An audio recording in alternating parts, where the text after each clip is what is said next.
Welcome back everybody, my name is Nick930, and to prepare for the upcoming release of the new Microsoft exclusive State of Decay 2, I decided to go back and replay the original game to see how well it aged. State of Decay is a zombie survival sandbox experience developed by an indie company called Undead Labs.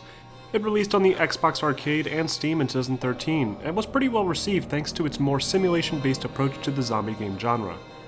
The game was later re-released with the name Year 1 Survival Edition on the Xbox One and Steam, with slightly updated visuals and some other settings that could have easily been patched into the original title.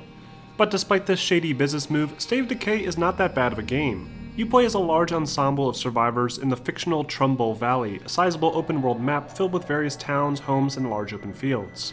The story is straightforward, with a group of survivors discovering a zombie outbreak and needing to regroup in fortified areas and scavenge for supplies and other survivors. As the game progresses, you'll run into a bunch of different types of survivors with unique stories and quests for you to complete, but nothing about the game's story is really all that unique. It's all stuff we've seen before in zombie movies and games.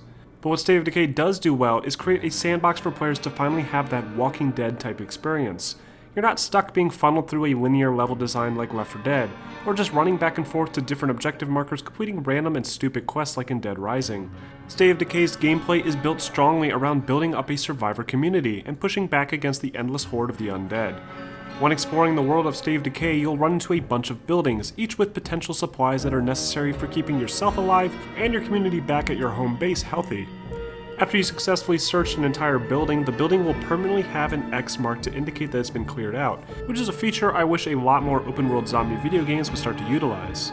Most games would just have items respawn, making it far too easy to survive, but the materials in State of Decay, while plentiful, are ultimately limited, so you can't stay in this world forever. Your character also won't last forever. Your character is much more limited than you'd expect.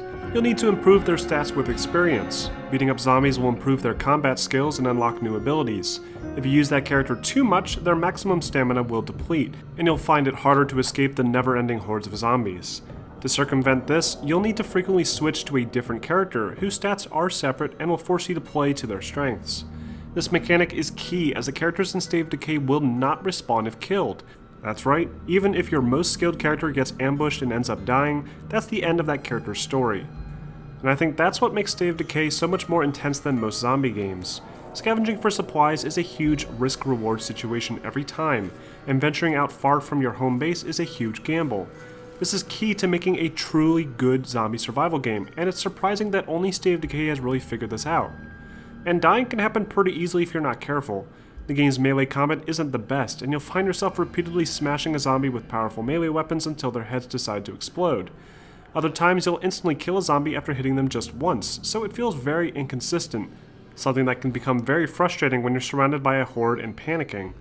You can also use firearms, but as you'd expect, these weapons are very loud and will draw even more zombies to your location.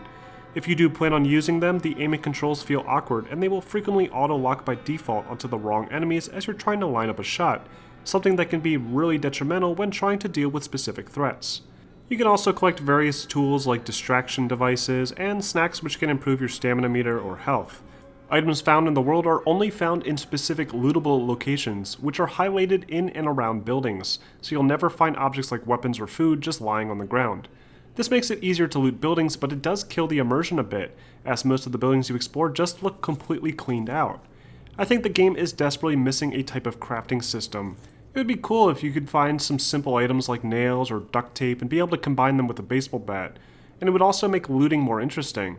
I do like the mechanic where looting from those lootable locations runs the risk of making a loud noise, which will attract a zombie horde attack. To repel these attacks, you can board up any windows you want, or even jump out the window and make a break for it. The game's loot can be held in the player's backpack, but can also be stored in nearby vehicles. But for some reason, if you decide to invite other survivors to join you on missions, they won't be able to hold anything themselves. Also, it's pretty dumb that items like Twinkies take up the same amount of space in the inventory as a full rifle, or a big crate of ammunition. Each item has its own weight, which determines whether you're over-encumbered, but this doesn't factor into the basic inventory slots at all. The vehicles handle about as you'd expect for an indie game. The vehicles all feel really loose and weightless, and hitting jumps or hills almost always results in a crash because of the wonky physics. I do like how the vehicles will get damaged with repeated collisions with zombies, and I also love how you can open your car door to kill zombies as you drive by. Again, I think a type of crafting mechanic would go a long way into improving the game. It'd be awesome if you can customize your vehicle with spikes and armor, Mad Max style. The enemies in the game range from the standard bumbling zombies, which can organize into hordes and roam the streets in patrols, to more special zombies like the Screamer that can yell out when close enough and trigger more zombies in the area to join the fight. The special zombies aren't necessarily creative, as we've seen things like this before in Left 4 Dead and Dead Island, but they do add much needed variety to the gameplay and make for an interesting challenge when they're mixed in with standard zombies. Now, unique to State of Decay is the ability to bolster up your home base with your own choice of upgrades like gardens, storage facilities, medical tents, or even guard towers. This system isn't all that complex, and could be expanded upon in the future, but it's still a cool feature, and the structures you decide to build can greatly influence your success. You also need to complete various missions for the survivors you've rescued to keep them happy and keep any negative situations at your home base from happening, like a mutiny or betrayal. You'll have classic situations like needing to decide what happens to a member of your community who's been bitten, or needing to find enough food to keep members of your community from leaving with your resources. It's probably the closest we have to an actual Walking Dead experience, and it can be really addicting under the right circumstances. But being as it is a low-budget game, State of Decay is not perfect. The game is filled with collision glitches with the enemy AI, allied AI getting stuck in doorways and blocking your own movement, awkward controls, and even for 2013, really poor graphical design. Character models look terrible and the sloppy animations don't seem to help. Textures in the original version of the game are muddy and low res, even when the settings are cranked up to high on the PC. The game frequently crashes for no reason, and the game's UI just looks horrible. State of Decay is an ugly game, but hidden in its muddy exterior is some of the best zombie sandbox gameplay I've seen.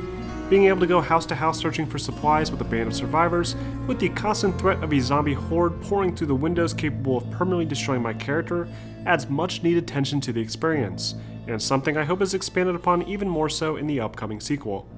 I hope you guys enjoyed this look back at State of Decay. Be sure to stay tuned to my channel for a full review on State of Decay 2 coming soon, and don't forget to like and subscribe for more videos like this posted every week.